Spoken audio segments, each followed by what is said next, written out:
Welcome to Future Focus. Voices leading change. Welcome back to Fill the Gap. We're back here with Aunty, aka Laura. Oh, we did it the opposite way now. That was different. Okay, let's start again. Welcome back to Fill the Gap. We are here with Laura, aka Aunty. Kia ora, Aunty. Kia ora koro. Today in the Fill the Gap piece, which is around supporting the sector, we're talking about our Kaimahi Kōrero. It is a opportunity to develop our room leaders and really aligns with our desire to speak, to grow people personally in order to grow them professionally.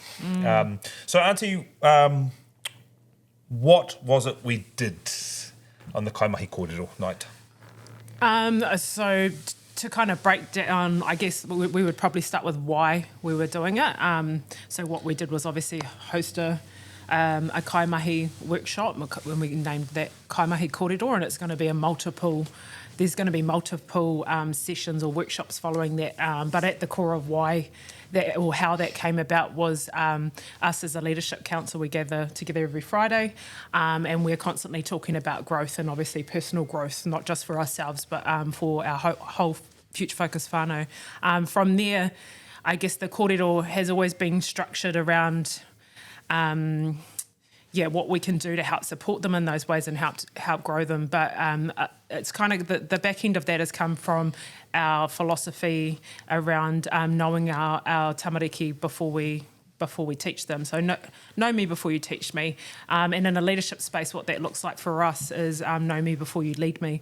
So that was our commitment to our kaimahi, to really get to know them before we can lead them within that leadership space. So the Finding Your Why workshop was hugely centred around that, really getting to know them and just really digging deeper into the surface level chat of who you are.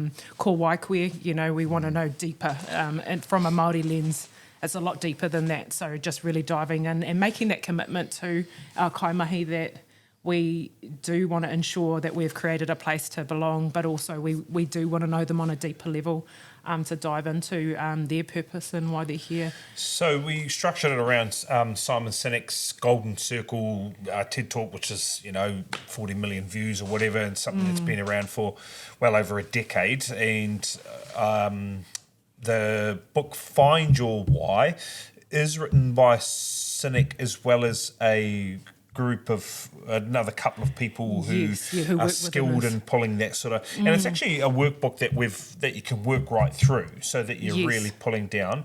But one distinct feature we did in the evening, or leading into the evenings, we got them to watch the Golden Circle video, which I think we'll put into show notes or into our clips. But then we also got them to do a bit of a storyboard or a highlight of their life, right? So a above the line and a below the line sort of space. Just talk to that for a second. So that was like a timeline, I guess, mapping out their whole entire lifespan, not just career-wise, so professionally and personally. So having a timeline and then just marking some key influences or key moments in their life, positive and negatively. And so they were to come to the workshop one by watching that video and then coming with their information of what that whole pūrākau, what that story of their life entails, and then digging deeper into, I guess, the key influences, pulling 3 or 4 pieces from that and really breaking that down and sharing their pūrākau, their stories about why that was so influential in a positive or a negative way, and how that helped shaped them and who they are today. And from there, really drawing out their why, what their purpose is. So, and it was quite emotional. It was quite. You can pick that up from the YouTube clip that Sammy's put out about it, but also what it allowed them to do is take stock of how far they've come. That was one thing I noticed, is that they were able to kind of really reflect on hey, man, I've come from these points so far and look at where I am. And also, wow, I have so much more to go. Yeah, and I think like that reflection piece is a key part of growing yourself personally in order to, grow yourself professionally. But I think the beauty of that reflection was also looking back and having somebody, I guess, from the outside listening to your story, relaying that story. And encapsulating that and sharing that with someone who's never heard it before. But also the beauty of that is the other person being able to actually be like, well, the silver lining for that, for you, like that's obviously been a really, say, for example, negative experience, but look at all these wonderful things that have come from that. It's created so many above the line opportunities because even though it was below the line at the time, it's actually built them into, and that's probably who they are. It's probably why our centre leaders are centre leaders and the Kaimahi, our room leaders are in that phase. I'm talking like people like Danielle and Heather and Amy. Amy's a cool example of that. That they've taken some of those real below the line experiences and then just gone and popped everything after that's been real winners, right? Yeah, and I think like the beauty of that is being able to help them find those silver linings, and then from moving forward now from that piece, they might actually look at that negative time, that negative experience, and after that kōrero and finding the silver linings in that, it changes their perspective on that. And when they're going through a really tough time, in the future or presently, they're going to know in their hearts from that reflection and all the good things that have come out of those negative experiences that when you're right in the thick of the storm, there's going to be a reason for it. And you can kind of really believe that deeper, which will give you a sense of being able to push through that phase of your life, which is a powerful thing because life can be tough. Yeah, for sure. But and your perspective on it is massive. Yes, that's exactly what I was about to say. I think what we're trying to build into people in saying that is that they actually have the tools to cope in those spaces and having a chance to really digest, share that with colleagues and really be vulnerable about what's going on has allowed them to build deeper levels of connection, collegiality, which effectively means that if greater relationships, there's greater outcomes for children.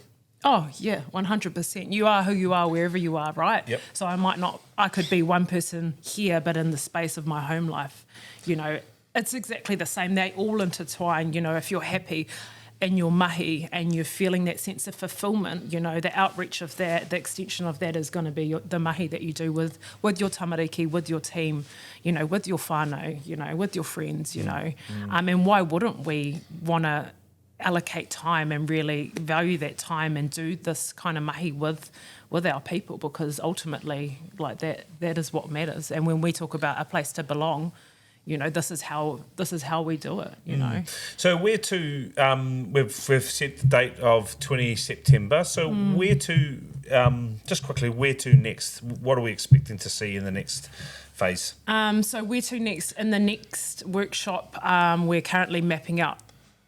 We know where we're heading in that. So we've kind of done the reflection piece. We'll come back to that piece and really wrap around and touch base on that. But from there, we've done the reflection. I think now we look to the future whilst reflecting on the past, but taking that strongly with us and pulling on all our strengths to now map out what the future might look for those individuals. Once you can really articulate what your purpose is, it's a powerful exercise because it really provides you almost like a filter as to whether or not the direction you think you're going in is aligning with your purpose.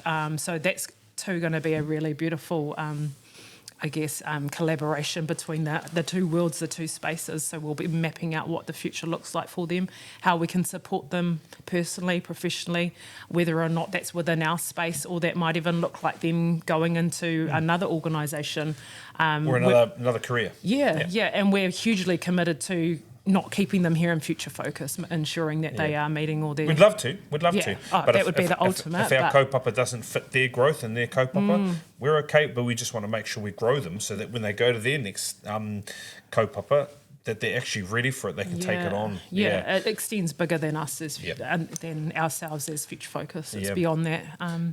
So. Okay, well, we look forward to the next Kaimahi Kōrero and getting some more footage and stuff out about that. We appreciate your mahi.